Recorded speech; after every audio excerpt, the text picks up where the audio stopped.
What about the Israeli press taking a press conference in Israel and not in Washington? We would love to take a press conference to interview you, Prime Minister Netanyahu. A few more questions. Prime Minister Netanyahu, do you support going forward with this deal and getting all the hostages out? I support getting all the hostages out and meeting all our war goals that include destroying Hamas's military and governing capabilities and making sure that Gaza never poses a threat to Israel again. Are you willing? All three. Are you willing And to those agree? Are you things willing can to go agree? together? Are you willing Can you to agree promise to the Trump's families vision that you to do bring all the everything to get the hostages hostages out? I think that I should talk to President One at a Trump. time. So Okay. I'll ask: do you agree with Trump's vision of getting all the hostages back home, even if it means to end the war? Well, I'm not sure that you articulated correctly what the president's vision is. You can ask, he can speak for himself. He does that very, very well. I have my own views, 3 goals, not 1, not 2, 3 goals, and I will meet all 3 goals. I think the president can help enormously. He brings fresh thinking. Any address to the fact that terrorists who murdered hundreds of people released to their home was the part of the deal? It's a horrible thing. We can't forget it. I'll never forget it, and you can't forget it. And some people want to put it out of their memory, but we're not going to ever let that happen. It was a horrible day, October 7th. That was a horrible period of time. And a lot of people like to pretend it didn't happen. It happened. It's a big group of people that like to pretend it didn't happen, like the Holocaust didn't happen. Same mindset.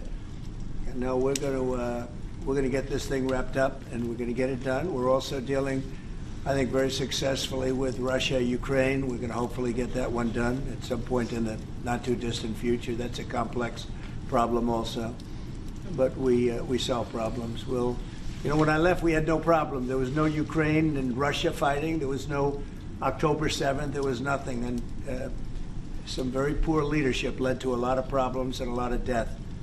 And it's a shame, but we'll put it out. We'll put out the fires. We have a lot of fires, but we'll put them out. Mr. President, why do you still support a Palestinian state like the peace plan you presented in January 2020? Is this plan still on the table? Well, a lot of plans change with time, and a lot of death has occurred since I left and now came back. This death occurred not while I was here, but while somebody else was here. It shouldn't have happened. They shouldn't have allowed it to happen. It would have never happened, and that includes Russia, Ukraine would have never happened. Not even a little bit, not even a chance. But now we are faced with a situation that's different, in some ways better and in some ways worse. But we're faced with a very complex and difficult situation, but we'll solve the problem.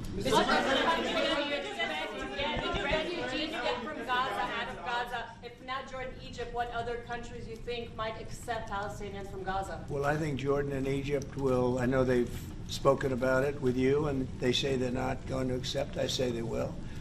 But I think other countries will accept also.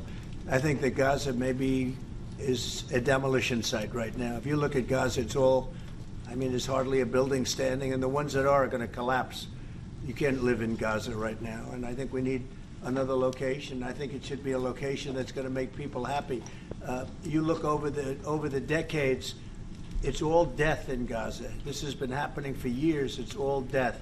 If we can get a beautiful area to resettle people permanently in nice homes and where they can be happy and not be shot, not be killed, not be knifed to death like what's happening in Gaza. And right now you have in Gaza a very dangerous situation in terms of explosives all over the place. In terms of tunnels that nobody knows who's in the tunnel. The whole thing is a mess. And I think that if we can resettle, and I believe we can do it in areas where the leaders currently say no. I've been saying that with Mexico, having to do with the border and all of the things, and you saw what happened, 10,000 soldiers, and they're going to do a good job. I really believe that, and I believe Canada is going to do a good job also. They said the same thing, and then they did something much different than what you were hearing. This is a very, very difficult situation, but we're going to get it solved. I don't think people should be going back to Gaza. I think that Gaza has been very unlucky for them. They've lived like hell. They lived like you're living in hell. Gaza is not a place for people to be living. And the only reason they want to go back, and I believe this strongly, is because they have no alternative. What's the alternative? Go where? There's no other alternative. If they had an alternative, they'd much rather not go back to Gaza and live in a beautiful alternative that's safe. Mr. President,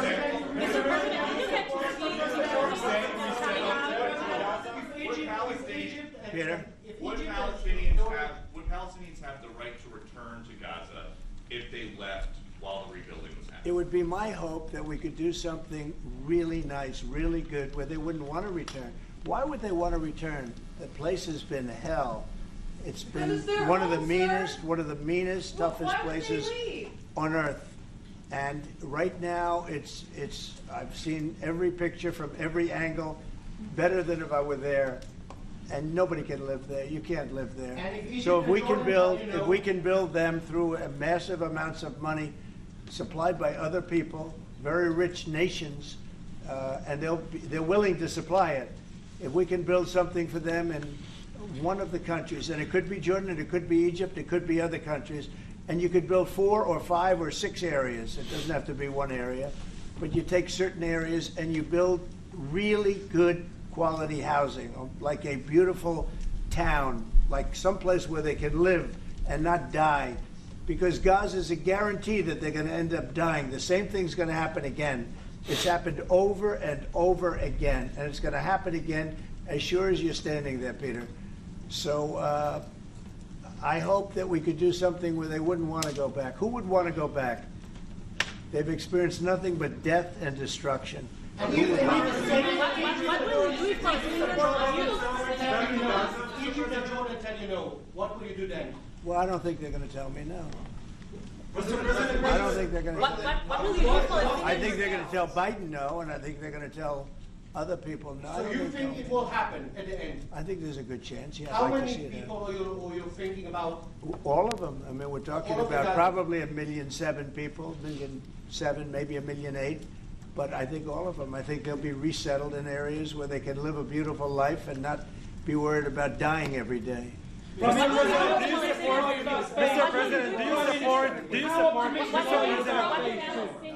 President, do you support building settlements, Jewish settlements back in Gaza in the next years? Say it. Building settlements, Jewish settlements back in Gaza in the next year. Do you support this idea? I don't see it happening. It's too dangerous for people. Nobody can go there. It's too dangerous. Nobody wants to be there. Warriors don't want to be there. Soldiers don't want to be there. How can you have people go back? You're saying go back into Gaza now? The same thing's going to happen.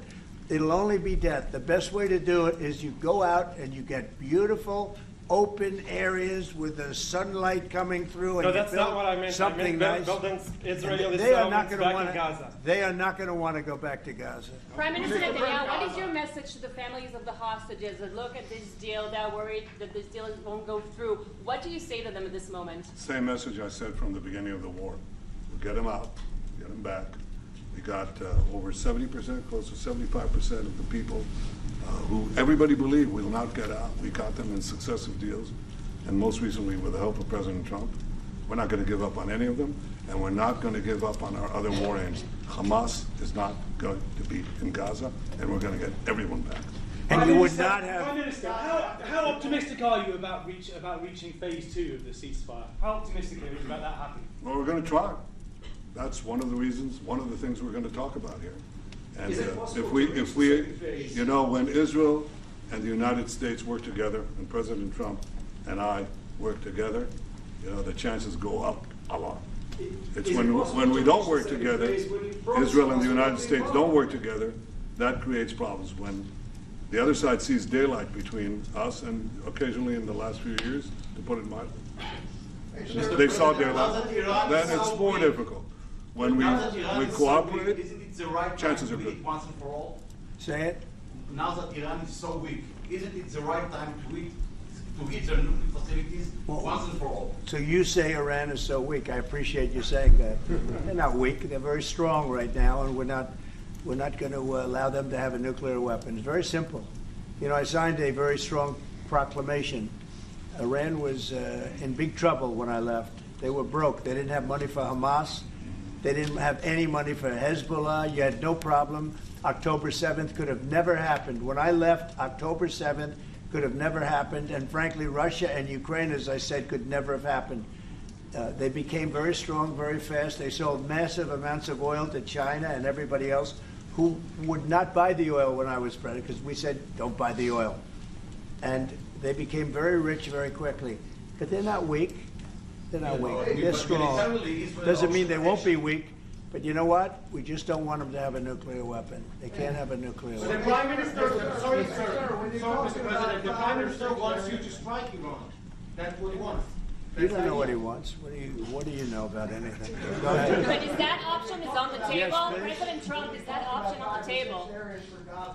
You're not just talking about Jordan and Egypt. No, could be other places too. So in the Gulf. There are many people that have reached out, many countries, many leaders of countries that have reached out that would like to participate in that. Doesn't have to be Jordan and Egypt, but I think it would be also them. Mr. President,